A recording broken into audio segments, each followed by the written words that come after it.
With the promises of the cloud on our doorstep, along with all its benefits, it's a great time to be in IT. Or is it? There are huge expectations for the IT department to deliver on. It also seems like everyone and their mother, brother, you name it, knows something about the cloud and is expecting it to change their world in some way. We're at a point where IT departments are finding it just about impossible to keep up with the changes affecting their organizations. They're supposed to be figuring out how to implement the cloud to enable it to transform their business using IT as a service as the operating model.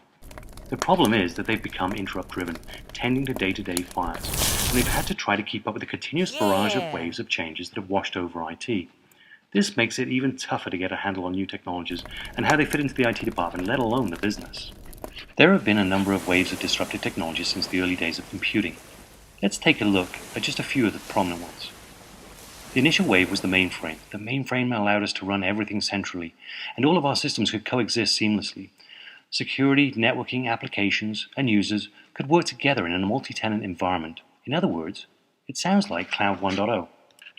But inevitably, a new wave appeared based on a promise of being cheaper, smaller, faster than its predecessor. How could we refuse a solution that offered better business value like this? This new alternative with lots of promise was Unix. But which one? There were so many different flavors to taste. We could choose various systems from different vendors, and we could now potentially avoid the data center and house them in smaller rooms or even broom closets. However, Unix systems didn't replace our mainframes as anticipated. We simply added them into the mix with the mainframes. And now we needed to add new processes and staff with the skills to manage these systems, and an overall more complex IT ecosystem emerged. The next large wave was x86. These pizza boxes were smaller and modular and great for virtualization and standardization.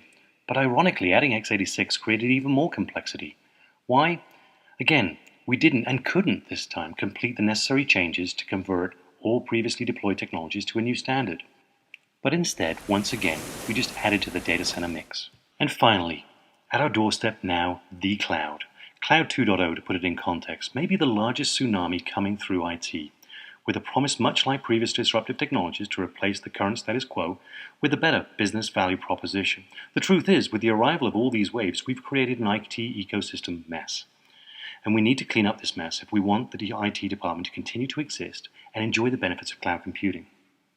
So we've taken you through the history of some of these waves of disruptive technology changes, which you may be familiar with if you spent a long time in IT. There have also been waves of change in the ways our organizations are structured, the roles of our IT staff, the processes they use to build, manage, and deliver IT. To understand how to minimize negative impact and maximize positive results of these waves of change, we need to look at some of the theory behind them. We know that IT approaches have been very cyclical in nature. For example, we've seen centralized, decentralized, centralized, decentralized, and so on. Sine waves can depict the cyclical nature of IT change, the x-axis representing the passage of time, and the y-axis shows impact of change of direction from one extreme to the other. We go through cycles of change with technology, and over time, the impact of change in the performance of IT fluctuates. You can see a similar impact on time and performance in the Kubler-Ross and Satir change model waves. As time passes, you'll see cyclical dips in performance. When we go through a time of chaos, as IT often does, we also go through periods of lost productivity, and therefore increasing unit cost. It's also helpful to look at the hype cycle, which shows how we react to technologies that disrupt the enterprise. As you can see, we seesaw between expecting way too much and becoming disillusioned when we realize that these technologies can't deliver on such high expectations. When these waves of change wash over IT, what's left in their wake? In a word, it's destruction. As stated earlier, we end up with a big mess. We have lots of hidden assets that we forget about and other stuff that we don't use much. The most important aspect of these waves of change is that they're predictable. We know they're coming. We can plan for them so that we don't end up with too much different stuff or the wrong stuff. When we plan for these waves, we can minimize the time periods of reduced performance by taking measures before we expect these drops in performance to happen. A back-to-basics approach to transforming IT can help smooth out the impact of these waves. With this approach, we combine many common sense and efficient principles developed over many years of experience in building, managing, and delivering IT.